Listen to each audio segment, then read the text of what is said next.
भीमा नदीला पूर, पंढरपुरातील व्यासनारायण झोपडपट्टीचे स्थलांतर, नगराध्यक्षा प्रणिता भालके स्वतः मैदानात. उजनी आणि वीर धरणातून सुरू असलेल्या मोठ्या विसर्गामुळे भीमा नदीच्या पाणी पातळीत प्रचंड वाढ झाली आहे. भीमा नदीत 1.5 लाखांहून अधिक क्युसेकचा विसर्ग प्रवाहित होत असल्याने पंढरपूर शहरात पूरस्थिती निर्माण झाली आहे. संभाव्य धोका लक्षात घेता प्रशासनाकडून नदीकाठच्या नागरिकांचं सुरक्षित स्थलांतर करण्याचं काम सुरू आहे. उजनी धरणातून भीमा नदीत 80,000 क्युसेकचा विसर्ग सोडण्यात आलाय. वीर धरणातून सोडण्यात आलेला 60,000 क्युसेक विसर्गही भीमा नदीत येऊन मिळतोय. या दोन्ही धरणांच्या पाण्यामुळे भीमा नदीला मोठा पूर आला असून नदीची पाणी पातळी वेगाने वाढतेय.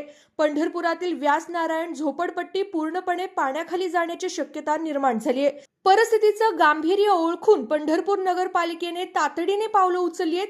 अंधाऱ्या रात्रीतही प्रशासकीय यंत्रणा सतर्क असून पंढरपूरच्या नगराध्यक्षा प्रणिता भालके स्वतः रात्रीच्या वेळी या झोपडपट्टीत आल्या आहेत. त्यांनी व्यासनारायण झोपडपट्टीला प्रत्यक्ष भेट देऊन परिस्थितीचा आढावा घेतला.